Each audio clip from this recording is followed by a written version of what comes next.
Y bien, amigas y amigos, seguimos en su espacio Khalil Michel desde la Z, cada vez más cerca. Siempre hemos dicho que cuando se habla de la representación efectiva y reiterada, porque cada vez que se somete a la validación de su comunidad, es ratificado en la posición, hay necesariamente que hablar de él por su productividad como legislador, como ciudadano y como dominicano. Con nosotros, el vocero del bloque de diputados de la Fuerza del Pueblo y diputado por esa organización de marcación electoral número 2, Distrito Nacional, nuestro hermano y amigo Tobías Crespo. Hermano, bienvenido a ese espacio. Gracias, Khalil, por invitarme de nuevo a este espacio. De verdad que muy contento, agradecido y afortunado a la vez, porque compartir contigo es como una peña. De verdad que me siento bien, por eso cada vez que me invitan nunca digo que no. Y saludando a los que siguen este espacio en estas plataformas, ¿verdad? Como le llaman de radio. Así es. Lo que pasa, mi querido Tobías, hermano querido, es que usted tiene una demanda permanente de los habitués de este programa, empezando por don Bienvenido Rodríguez, que me dice, llévame a Tobías. Saludo a don Bienvenido Rodríguez, de verdad que sí, que siempre le hemos dado seguimiento a su trabajo, sobre todo en el área de la comunicación, del arte, de la música, de los artistas, es decir que saludos a don Bienvenido. Tobías, hemos querido invitarte en dos capítulos fundamentales. Primero, en un ancla que es un área temática tuya que tiene que ver con el tránsito. Eres el progenitor de la ley de tránsito y sus modificaciones con lo que está pasando en República Dominicana. Y el otro ámbito político que no puede quedarse de cara al presente y futuro en tu organización, que salió muy bien parada en este proceso próximo pasado electoral. En el primero de los casos hemos visto que República Dominicana ha sido impactada por varios sucesos de tránsito. La muerte repentina del hijo del presidente de Adoco, el doctor de la Rosa, este otro vehículo que cae y se precipita por una excavación, por un choque en una intersección, otros también que se chocaron ahí en la autopista 30 de Mayo, un desastre. ¿Cómo evalúa Tobías Crespo? El de Barahona, Pedernales, que murieron 3. Dios, espeluznante. Sí. ¿Cómo evalúa Tobías Crespo esta situación por la que pasa República Dominicana, líder en accidentes de tránsito? Bueno, tristemente una pandemia que realmente nos lleva a nosotros a repensar el accionar nuestro como conductores, como peatones, como pasajeros y como ciudadanos. Yo creo que cada uno de nosotros debemos entender que los accidentes de tránsito son evitables. Es decir, ya incluso la Organización Mundial de la Salud no le llama accidente, le llama colisiones. Porque lo único que es inevitable son los accidentes. Los accidentes es algo de causa mayor, caso fortuito, un terremoto, un maremoto, una situación que se cae un poste del tendido que uno no puede controlar, pero lo demás puede ser controlado en un 98%. Solamente hay un 2% que no se puede controlar, que es causa mayor, como le llaman. Entonces, nosotros debemos entender que esto no lo mandó Dios ni lo mandó el destino. Está en nosotros, los seres humanos. Sobre todo, la seguridad vial tiene 3 elementos clave como factores de riesgo. El factor humano, que somos nosotros como peatones, conductores y pasajeros. El factor vía, las condiciones como están las vías, y el factor vehículo. Entonces, esos 3 factores conjugan lo que se llama la seguridad vial, y sobre esos 3 es que el Estado debe establecer de manera consistente lo que le llaman, y que está en la ley, el Plan Nacional Estratégico de Seguridad Vial. Pero antes de pasar al plan, ¿pudieras, en base a tu experiencia en esto que es vasta, asignar niveles o porcentajes de incidencia en tantas colisiones como lo llaman? O sea, ¿a qué se debe la mayoría? ¿A fallo del vehículo, a fallo de la vía o a fallas humanas?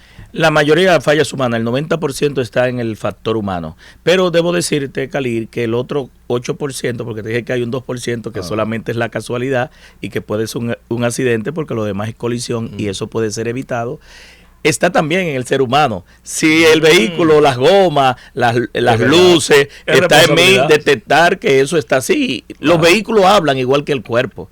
El cuerpo humano te manda warning, te manda indicadores. Sí. Y cuando el vehículo suena, prende un bombillo, está indicando algo de mal funcionamiento, pero también hasta los amortiguadores y los frenos te van indicando.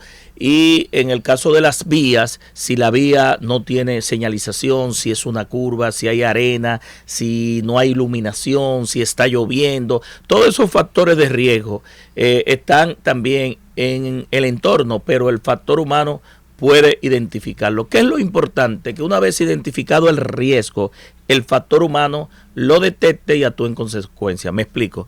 De nada sirve tú ir detrás de un camión que está tirando piedra hacia tu vehículo y tú quedarte detrás de él. Claro. Ya tú sabes que posiblemente detrás de una de esas gomas, si es un camión, va a lanzar una piedra y puede provocar un accidente que te lleve a una fatalidad. Entonces, aún el 90% es el factor humano, el otro 8% también está en el hombre, claro, en el peatón o en el pasajero, porque a veces hablamos del conductor, pero muchas veces la causa la provoca un pasajero que se desmonta o que cruza, o un peatón que está cruzando por donde no debe cruzar.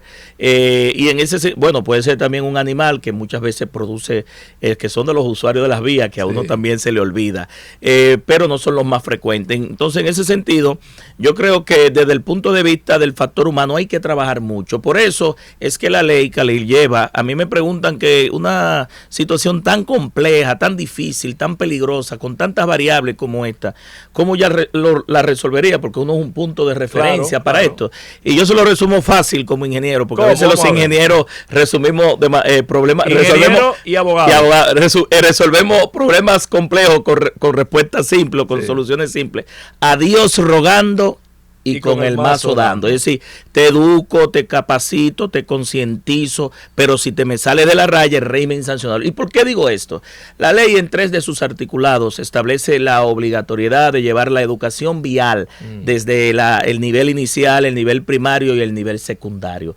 El nivel preuniversitario, como le llaman. Lo dice la ley. Lo dice y da un mandato a la Escuela N Vial del Intran, que todavía no lo ha iniciado junto con el Intran, y el Ministerio de Educación. El Consejo de Educación del Ministerio de Educación debe establecer las asignaturas, las materias en todo el sistema.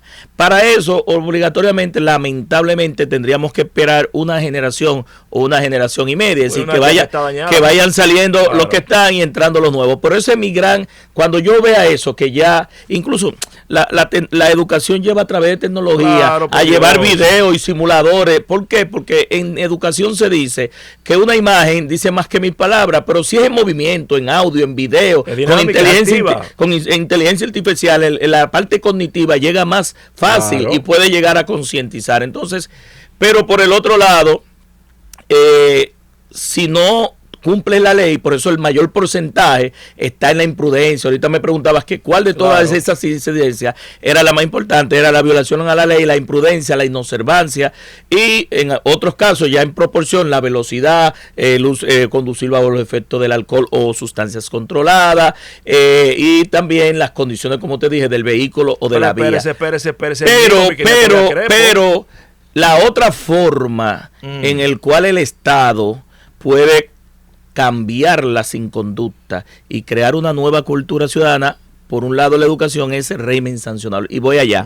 Nosotros, Khalil, tenemos una ley nueva, que es la ley 6317, que dicen que hay que modificarla. No, empecemos a aplicarla, que no se ha aplicado bien. Así es. Y tenemos multas viejas.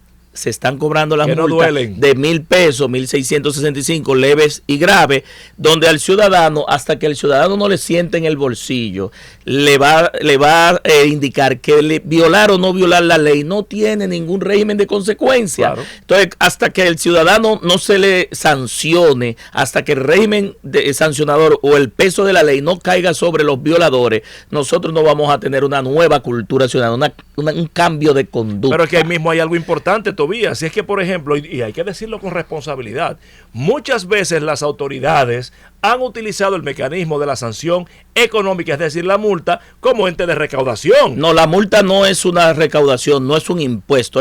Ese es el concepto que nosotros queremos llevar. La multa no es más que resarcir a la sociedad por el daño causado por la inconducta y por la violación. Nadie puede pensar, porque sí, mira, cuando empezó esta ley en el año 2017, ¿cómo hacemos ahí? Menos de 100 millones se ingresaban por el tema de las multas. La gente le cogió miedo porque venía la nueva ley, empezó a pagar incluso multas que tenían anterior, y se disparó la recaudación a cerca de 700 millones de pesos. Oye, de no llegar a 100 a 700. Pero eso no es impuesto, eso no es recaudación.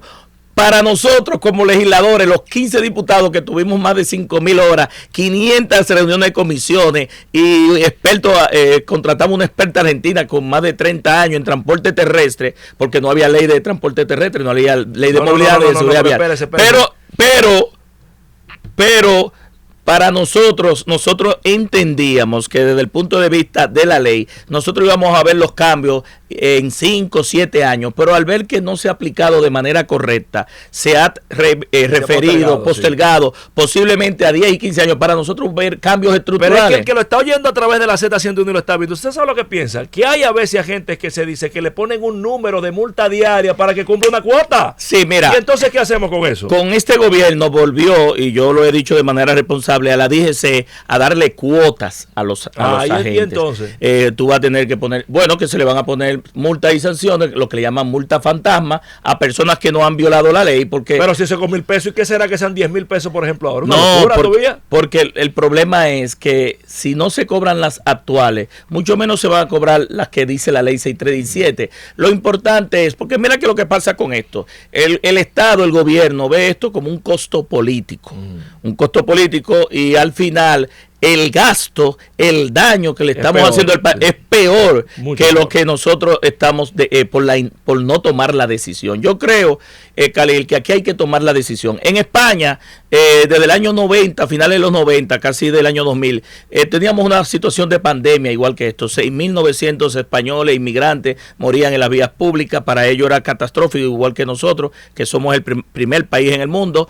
Y ellos hicieron lo siguiente, igual que aquí se aprobó la ley, se dio una voluntad política, incluso ya los presidentes, los aspirantes en España ponen la seguridad vial como tema de campaña prioritario para el país. Aplicaron recursos presupuestarios, capacitaron al sector y de 6.900 personas que morían todos los años, promedio bajaron a 1.040. Wow. Es decir, tú sabes lo que tú, reducirle 5.000 y pico de víctimas mortales en un país con una voluntad política, eso representa evitar años de vida, lo que le llaman el ABA, la expectativa de vida perdida cuando tú pierdes un joven a los 18 años, a los 20 años, que puede durar 70 y pico de años y lo pierde a esa edad, porque el 60% también de los jóvenes son los que mueren en accidentes de tránsito, de los 12 a los 35. ¿Por qué? Porque los jóvenes tenemos todos los factores de riesgo. Dos cosas para salir ya del tema tránsito. Uno, por ejemplo, en Nueva York, la Asamblea de Nueva York, George Álvarez me comentaba que está, y se aprobó por ley, la suspensión de la licencia cuando se infringe en X cantidad de veces, restándote puntos. Si llegaste a 12 puntos perdidos, te quita la licencia. ¿Estaría de acuerdo con que eso sea parte del eso régimen? Está en la ley. Mira, estaba en la ley 241, nunca se aplicó. Sí. Está en la ley 6317, se aprobó en el 2019 el reglamento, lo anunció la directora del anterior gobierno, el sistema de conducir por puntos. El primer director de este gobierno lo anunció, el segundo director de este gobierno, el tercero no lo ha anunciado porque está interino y el Intran está inoperante, ahí no se está haciendo nada, pero han habido 3 anuncios, pero todavía no hemos empezado a introducir lo que se llama el sistema de conducir por. ¿Qué es el sistema de conducir por puntos? Que el Estado te da un crédito de 20 puntos, 25 por darte una licencia y que tú te vas a conducir de manera correcta. Cada una de las infracciones, leves, graves o muy graves, tienen un nivel de puntaje que se te van reduciendo. Eso es sobre todo para tratar de parar los reincidentes, las personas que de manera reiterada violan la ley. Entonces se le suspende de manera administrativa, no en el tribunal, sino la dirección, el Intran. Puede suspender la licencia por 6 meses, por 8 meses, por 1 año, por año y medio, hasta 2 años. No la puede suspender por 4 años porque ese es el tiempo que dura una licencia, y no la puede suspender de manera definitiva porque aunque la licencia no es un derecho, es un privilegio que te dé el Estado por haber pasado los exámenes y actuar de manera correcta conduciendo las vías públicas, es un juez quien puede, a solicitud o de las víctimas o del Ministerio Público, cancelarte de manera definitiva la licencia. Casi toda la responsabilidad, como dices, esa es la parte humana, pero la humana del conductor. hay también el tema del ordenamiento territorial y de los ciudadanos que no observan las medidas correspondientes para dialogar con una pista. Me explico. En días pasados vi en las redes sociales que una jipetica blanca se metía en una calle y se llevaba como a 20 gente que estaban bebiendo en un colmado ahí que está justamente al lado de la vía. Otro que cruzaba la estación de peaje sin ver, se lo llevó un camión. Y así sucesivamente tú ves que en República Dominicana, en los campos y parajes, todo hasta las casas están encima de las vías. ¿Qué hacer en ese caso con esos ciudadanos que entienden que el carro es parte integral del que está bebiendo con ellos, parece? Y al revés, también los ciudadanos creen que la calle y la acera es para ocuparla, y las calles son para los vehículos y las aceras son para los peatones. Es decir, es que tenemos violaciones de parte y parte. Es decir, es un tema de inconducta de la población. Yo creo, vuelvo y repito, mientras más invierten los estados en la educación para la prevención, menos tienen que invertir en la parte represiva, correctiva y en cárcel. Si educas al niño, no tienes que castigar al hombre. Y te digo esto porque a veces nosotros, tú y yo decimos, no, que son los motoristas, no, que son los patanistas, no, que son los guagüeros, no, que son los carros de concho, que son los taxistas. Y al final uno, preparado, con maestrías, con doctorado, como ha pasado con muchas situaciones, que yo soy el hijo del general, el hijo del senador, el hijo del ministro, la fiscal, entonces nos parqueamos donde nos dé la gana porque apelamos a una autoridad o a un cargo que al final y en definitiva todos tenemos que cumplir. Yo creo que en la seguridad vial, y eso es en todos los países, todos somos parte del problema y debemos ser parte de la solución. Ahora, hay instituciones y entes que tienen mayor responsabilidad en poner ley y orden. Así es. Que es el Estado. Así es. Tobías, hablemos de política. Tobías Crespo, diputado Fuerza del Pueblo, demarcación electoral número 2. Pasaron las elecciones. Sobreviviente. Bueno, un guerrero, un gladiador. Pasaron las elecciones y quedan, para mí, algunos gladiadores interesantes que ganaron. Tobías Crespo en la capital, Félix Bautista en San Juan y Omar Fernández en la capital. ¿Cómo evalúa la situación de la Fuerza del Pueblo en virtud de esta realidad, Tobías Crespo? Te voy a agregar otra que, aunque es mujer, a veces la tienen un poco diferida. Yudelka de la Rosa, la única diputada en la circunscripción 3 que de manera reiterada ha ganado 7 procesos. ¿7? Invita. ¿Cómo? Desde el año 1998.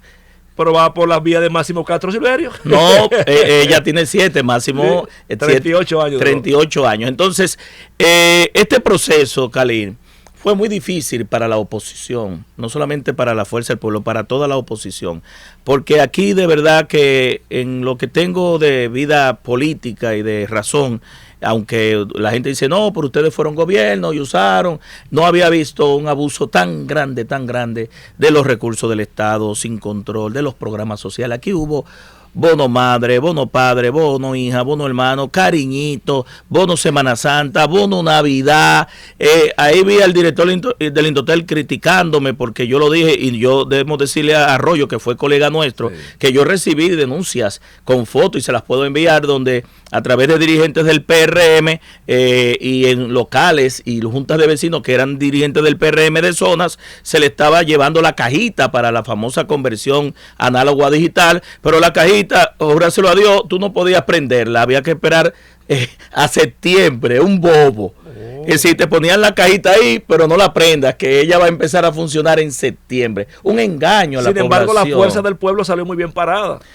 Como partido salimos muy bien parados. Yo creo que ganamos, por ejemplo, en la capital 3 diputados, la senaduría con Omar Fernández, colega nuestro y próximo senador del distrito, pero también la Fuerza del Pueblo, de un 5% que habíamos desempeñado en el 2020, llegamos a tener casi un 30%. Es un código. Esto no es más que un mensaje que ha enviado la población. Aunque Luis Abinader ganó, no logramos el objetivo estratégico principal, que fue llegar al poder y desde el poder pues hacer las transformaciones, pero el mensaje que nos ha mandado la población a nosotros: ustedes son el principal partido de oposición de la República Dominicana, la segunda mayoría, y le corresponderá en estos 4 años con una mayoría absoluta nunca vista, sobre todo en la Cámara de Diputados. Ningún partido partido había llegado a 146 diputados, el PRM no necesitará de la oposición para pasar nada, y eso puede ser bueno y puede ser malo, y en ese sentido ya no hay excusa para sacar los códigos y las leyes más importantes. No se puede acusar a la oposición, al gobierno anterior, porque ya van para 8 años y han tenido un poder que ningún partido en la historia democrática la ha tenido. El pueblo le sacará factura si no logra tener los resultados, pero esperamos que le vaya bien, ¿verdad? Porque uno como político no puede esperar que el pueblo dominicano llegue a situaciones como las que se vislumbran. Pero en definitiva nos tocará a nosotros como partido de oposición, y es nuestra gran tarea, nuestro gran reto y desafío, luego de pasar de un proceso que lo estamos haciendo de análisis autocrítico, objetivo de los resultados de las elecciones, un congreso, segundo congreso que va a venir, fortalecer las estructuras organizativas y electorales y conectar con la sociedad, conectar con el pueblo, conectar con la gente. Hay 3 cosas ahí importantes de la fuerza del pueblo. Nos tocará defender al pueblo dominicano para que esta mayoría no pueda ser utilizada para abusar de derechos. Ahí voy. 1, reforma constitucional. 2, reforma fiscal. ¿Cuál es la posición de la fuerza del pueblo en sentido general? En la reforma fiscal, la posición que ha planteado el presidente del partido es que no está opuesto de manera tajante per se, pero que la pregunta es, vamos a analizar los gastos, es decir, tú tienes un gobierno que ha ingresado 40,000 millones de dólares de préstamos, ha colocado en bonos soberanos 1.5 billones de pesos, billones con B. Ha tomado prestado el sector financiero 45,000 millones de pesos de la banca sin pasar por el Congreso, haciendo una triangulación Banco Central, Superintendencia de Bancos. Ha logrado aprobar 2 amnistías fiscales que ningún gobierno le había aprobado, solamente una que le ha representado en una 12,000 millones de pesos y otros 8,000, 20,000 millones de pesos adicionales. Recibió en diciembre pasado para este presupuesto y lo gastó todo porque era para las obras, 775 millones de dólares del aeropuerto, de lo que le llaman Aerodón. 775 millones de dólares líquidos le entró entre diciembre del año pasado, a los 10 días de aprobado el contrato, y junio de este año. Y que las obras durarán varios periodos presidenciales, las obras que ellos piensan hacer con eso, pero ellos lo pusieron en el presupuesto, no sé si lo gastaron o dónde estará, pero al final el pueblo debe pedir respuesta y rendición de cuenta de ese dinero que lo gastaron en esta campaña.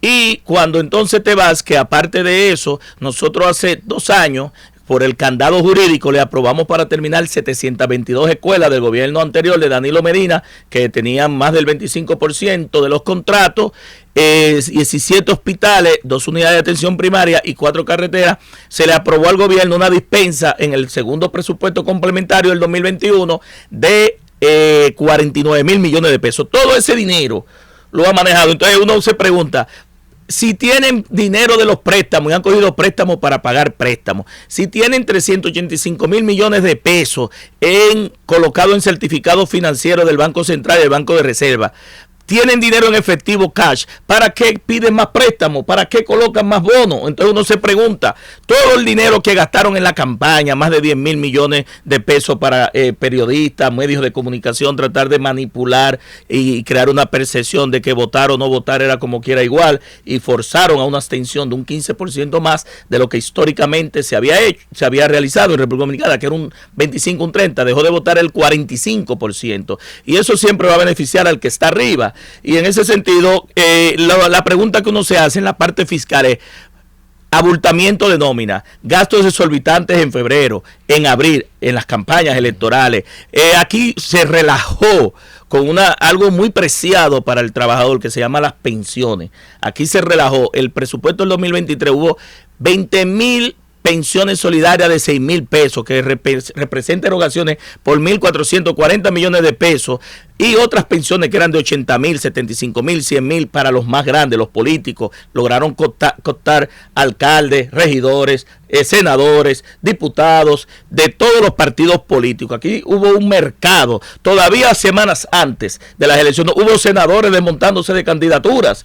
E incluso posteriormente compra de alcaldes que salieron de la oposición. Pero todavía es un escenario tétrico que ustedes. ¿Y cómo ustedes fueron con un proceso electoral así? ¿Eso fue lo que ocurrió o yo estoy diciendo mentira? No digo, pero ¿cómo ustedes fueron a un proceso electoral así? Bueno, eso fue lo que ocurrió. El gobierno logró imponerse una reelección. Ahora el gobierno Luis Abinader tiene que explicarle a la nación cuánto le costó esta reelección. Déjame decirte que de los que están presos por corrupción fue precisamente por usar ese dinero para la campaña electoral, ¿verdad que sí? Madre. Y entonces todo lo que yo te he dicho que ha tenido el gobierno, donde tú no tienes obra, no han terminado la línea 12 del metro, tienen 4 años en una rotonda ahí en el 9, en un distribuidor de tráfico, en un trébol que no logran terminar, que van para 8 años, y ya se le pasó 4, pero las obras que te dije del gobierno anterior no la han podido completar. Entonces la pregunta que uno se hace, vamos a una reforma fiscal y tú no me has dicho en qué va a gastar el dinero. Tú tienes ministerios que asesores con 5 mil millones de pesos anuales, 2 mil millones de pesos anuales, 1.500 millones de pesos anuales de asesores, abultamiento de nómina, deterioro de los servicios. Entonces uno pregunta, el dinero que cogieron, es como que tú le digas a la población, mira, yo hice una fiesta grandísima, nunca vista, usé todo el dinero y luego entonces no permití que el vecino con la bulla y la fiesta, ¿verdad?, disfrutara de esa fiesta, no lo dejé dormir, y al otro día, después de la resaca, voy donde el vecino a que me apoye otra vez para que me busque dinero para hacer otra fiesta. Entonces tú te preguntas, ¿es para la fiesta que hicieron tirando el dinero por la ventana que van a hacer la reforma fiscal? Reforma constitucional. La reforma constitucional, la Fuerza del Pueblo sí está opuesta. Y te digo, la fiscal es parte de la Estrategia Nacional de Desarrollo, es un mandato, debió haberla hecho el gobierno anterior, Luis Abinader cuando entró en el 20, pero ahora está obligado, porque gastaron demasiado, se le fue la mano, fue un abuso. Reforma constitucional, la Fuerza del Pueblo está opuesto por lo siguiente. No hay cuando tú convocas, la Constitución dice cómo se reforma. Ahora ellos tienen los votos. Pero la Constitución dice, convoca a una ley que declara la necesidad de la reforma constitucional. Así es, con los temas. Necesidad. Pero ¿qué pasa? La reforma constitucional no es una necesidad ahora mismo. La necesidad del pueblo dominicano es que le bajen el arroz, que de la campaña del 19 de mayo para acá ha aumentado un 30%. La reforma que debe hacer Luis Abinader en la canasta básica. La reforma que debe hacer Luis Abinader en el sector energético, que ha aumentado la tarifa y que hay una incapacidad con un abultamiento de nómina, apagones por todos los lados. Pero la reforma debe ir en la seguridad ciudadana, que tan anunciada preocupa a la nación. La reforma debe ser para oportunidades de empleo a los jóvenes, a las personas que van a trabajar. Pero la reforma debe ser también del sistema de salud, que está decalabrado. Aquí no hay camas en los hospitales, no hay insumos, no hay medicamentos.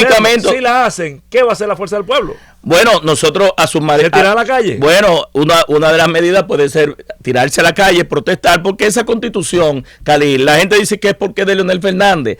Esa Constitución es del pueblo dominicano. Todavía hay más de 40 y pico de leyes, de reservas y de adecuación a la Constitución que nosotros no hemos aprobado de la Constitución del 2010. En los 14 años que yo llevo, ya una consulta también. Sí, llevamos 100 y pico de leyes aprobadas, algunas nuevas, otras reservas, modificadas, otras adecuadas, pero todavía quedan alrededor de 47. Mire, está la ley de cláusula de conciencia, está el Código Civil, el Código Penal, el procedimiento civil, está la ley de agua, está la ley de la participación ciudadana, de los debates, los referendos, está la ley de fiscalización y control político. Es decir, el Congreso tiene demasiadas necesidades y demasiados códigos que tiene que salir, que modificar una constitución supuestamente para un candado que de hecho lo tiene, y para un ministerio público que el gobierno se ha ufanado que es independiente, de derechos independientes, porque lo establece la Constitución, la ley orgánica del Ministerio Público,